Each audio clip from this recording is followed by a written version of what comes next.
অনেক কাল আগের কথা।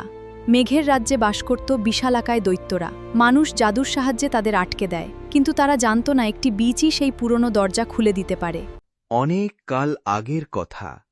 পৃথিবীর এক প্রাচীন রাজ্যে মানুষ বিশ্বাস করত আকাশের ওপরে কোথাও এক রহস্যময় জগৎ রয়েছে।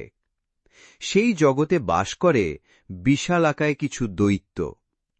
তারা মানুষের পৃথিবীতে আসতে পারে না, কারণ তাদের জগৎ আর মানুষের জগতের মধ্যে রয়েছে এক শক্তিশালী জাদুকরী বাধা। কিন্তু বহু বছর আগে এক ভয়ঙ্কর যুদ্ধের সময় মানুষ এবং দৈত্যদের মধ্যে সংঘর্ষ হয়েছিল। সেই যুদ্ধের পর মানুষ জাদুর সাহায্যে দৈত্যদের নিজেদের জগতের মধ্যে আটকে দেয়।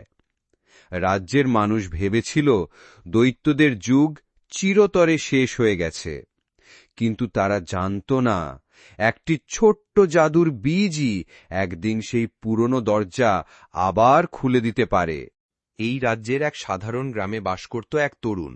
তার নাম জ্যাক। জ্যাক ছিল দরিদ্র কৃষকের ছেলে। তার নিজের কোনো রাজকীয় পরিচয় ছিল না, কোনো বিশাল সম্পদও ছিল না। তবুও তার মধ্যে ছিল সাহস, সততা এবং অন্যায়ের বিরুদ্ধে দাঁড়ানোর মানসিকতা। একদিন জ্যাককে তার কাকা কিছু ঘোড়া নিয়ে শহরে পাঠালেন। উদ্দেশ্য ছিল ঘোড়াগুলো বিক্রি করে কিছু অর্থ নিয়ে বাড়ি ফেরা। জ্যাক শহরে এক রহস্যময় সন্ন্যাসীর দেখা পেল। এই অদ্ভুত বীজগুলোর বিনিময়ে আমি তোমাকে টাকা দেব। এই বীজগুলো দিয়ে আমি কি করব? কিন্তু শহরে গিয়ে জ্যাক এমন এক ঘটনার মধ্যে জড়িয়ে পড়ল যা তার পুরো জীবন বদলে দেবে। সেখানে তার সঙ্গে দেখা হল এক রহস্যময় সন্ন্যাসীর। লোকটি জ্যাককে কিছু অদ্ভুত জিনিসের বিনিময়ে টাকা দিতে চাইল। তার মধ্যে ছিল কয়েকটি পুরনো বীজ। জ্যাক বুঝতে পারেনি যে সেই বীজগুলো আসলে সাধারণ কোনো বীজ নয়। তার মধ্যে লুকিয়ে ছিল বহু শতাব্দী পুরনো জাদুর শক্তি। আমি এই সাধারণ মানুষের জীবন দেখতে চাই। আমি জ্যাক, আপনাকে এই শহরে স্বাগতম। অন্যদিকে রাজপ্রাসাদে বাস করতেন রাজকন্যা ইসাবেল। তিনি ছিলেন সাহসী এবং স্বাধীনচেতা।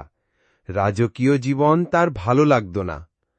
প্রাসাদের নিয়মকানুনের মধ্যে বন্দী হয়ে থাকার পরিবর্তে তিনি সাধারণ মানুষের জীবন দেখতে চাইতেন। একদিন তিনি ছদ্মবেশে প্রাসাদ থেকে বেরিয়ে এলেন। ঠিক সেই সময় শহরে জ্যাকের সঙ্গে তার দেখা হল। দুজনের পরিচয় হয়, কিন্তু তারা কেউই জানত না এই সামান্য সাক্ষাৎ খুব শিগগিরই তাদের দুজনকে এমন এক বিপদের মধ্যে নিয়ে যাবে যার কথা রাজ্যের কোনো মানুষ কল্পনাও করতে পারেনি। জ্যাক বাড়িতে এসে রহস্যময় বীজগুলো রেখে দিল। এগুলো সাধারণ কোনো বীজ নয়। বীজ থেকে বেরিয়ে এলো এক বিশাল লতা। জ্যাক বাড়িতে ফিরে এসে সেই রহস্যময় বীজগুলো নিজের ঘরে রেখে দিল। কিন্তু রাতের বৃষ্টিতে ঘটে গেল অদ্ভুত ঘটনা। বীজগুলো জলের সংস্পর্শে আসতেই মাটির নিচ থেকে বেরিয়ে এলো বিশাল এক লতা। লতাটি ক্রমেই বাড়তে লাগল। প্রথমে তা ঘরের ছাদ ভেদ করল, তারপর আরও ওপরে উঠতে লাগল।